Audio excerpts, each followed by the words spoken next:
Hey guys, Chaplain Bo Willette here with another short chapel time for you guys this Sunday, November 21st.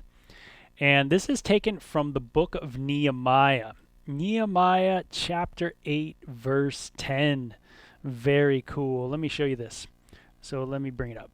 So it says Nehemiah 8:10, "For the joy of the Lord is our strength." So I've been sharing with you guys some of my favorite passages, and this is one of them too. For the joy of the Lord is your strength. Pretty mellow, pretty easy to remember. The joy of the Lord is your strength. Sometimes we always have to ask a question, and that is kind of what is our strength? What is really the thing that's holding us together, holding us, and sometimes it's health when you're growing up. It could be your health because, that's what you got. You got this amazing, maybe body. You got this amazing ability to stay healthy. And so your strength is kind of your health. And some people, it's their intellect. Their intellect is their health, and that's what they kind of rely on to get them through life. And their joy comes from that, their ability to have an incredible IQ or something like that. Some people, it's their ability to generate income, and that's what gives them the amazing amount of joy. Well, this passage, let me see it. Let's just look at it again. It says, "For the joy of the Lord is your strength." And it doesn't mean that we don't find joy in other things, but it talks about this idea of the joy of the Lord, capital L. God is your strength. He is the one that we kind of look to ultimately to be the one who gives us, in a sense, our stability in life. And notice it says the joy of the Lord. Some people, man, they look at God and they see God as kind of like a sour, dour, kind of giant 900-foot, Santa Claus who's kind of ticked off at you, or some kind of old, bitter man, kind of thing. And they don't realize that the Bible calls God actually the happy God. It's kind of interesting. Yeah, God is called the happy God. In the Bible, if you can believe it. And so it says that the joy of God is our strength. The joy. God is a joyous being. And that's how he's talked about. And so if God is the most joyous being, then for me to get joy, ultimately, in a sense, the best kind of joy would be something that is greater than myself, a greater joy than any human could know intellectually or gain through financial wealth or rely on with our own health. It would be something greater than that. And so logically, it would have to be something like God, something greater than me. And so the joy of the Lord, who is greater than me, is my strength. Now you could see the stability in here, right? That now you start kind of living your life based not your ultimate joy is not from that person or your ability to do this or do that or be this or be that, but your joy ultimately comes from the stability of God's joy.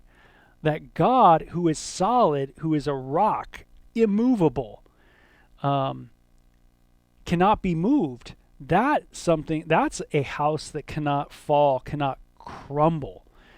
And so a lot of times in our kind of crazy, stressful life, things go up, things go down, but the joy of the Lord can be our strength. That can be the thing that really encourages us, that really gives us the power that we need. And it's tapping into God and saying, God, you know what? My joy is limited, and it sometimes fluctuates based on what I eat in a day.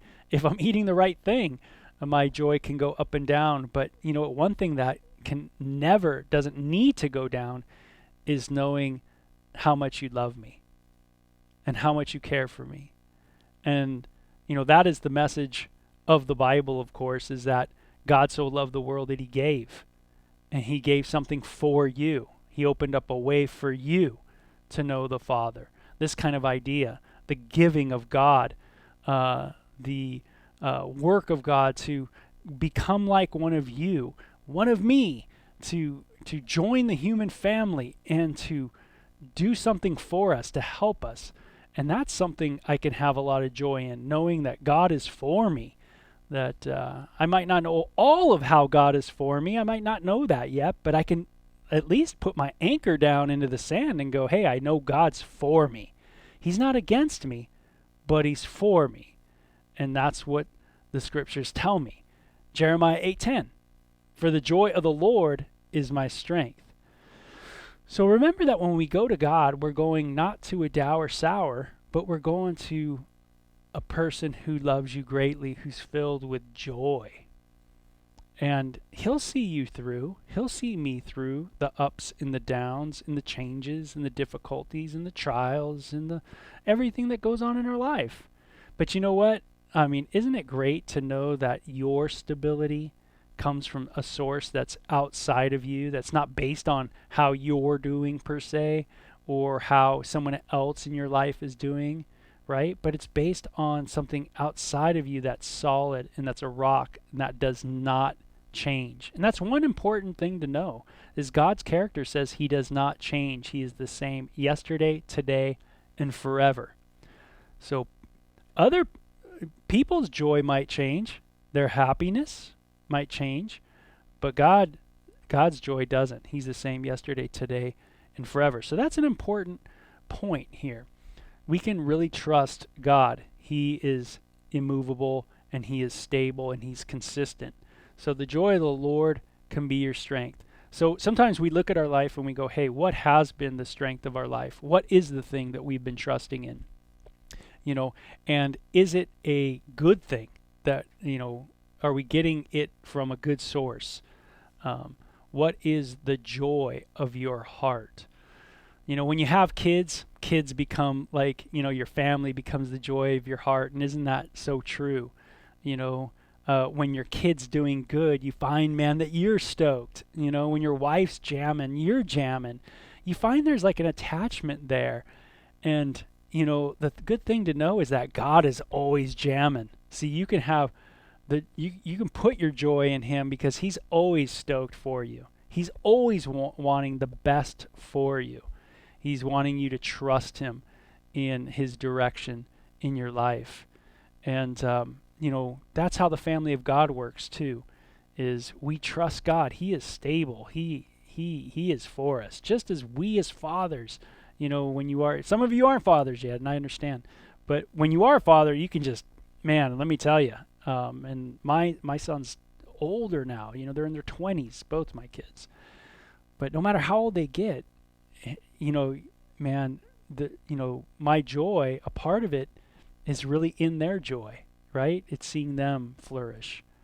And, and I can really put a lot of assurance in my own heart, a little stability in my life, just by going, hey, God is for me. He is that dad who's always for me. And he's always joyful towards me. And that can give me a strength and prevent me from falling into despair or depression, anxiety, right? Being worried about the what if. Hey, I got a God, I got a pop, I got a father who's for me, who's with me. And he is happy about me. And so I can just rest in that wonderful relationship, that stable relationship I have with God. So the joy of the Lord is our strength. Nehemiah chapter 8, verse 10. Very cool passage, and one that I always look to a lot. The joy of God is my strength. Might not be a lot of joy out there sometimes, but there's certainly always some with the happy God. So you guys take care, okay? Hope you have a great Sunday, and be well. I'm always thinking of you guys. Bye-bye.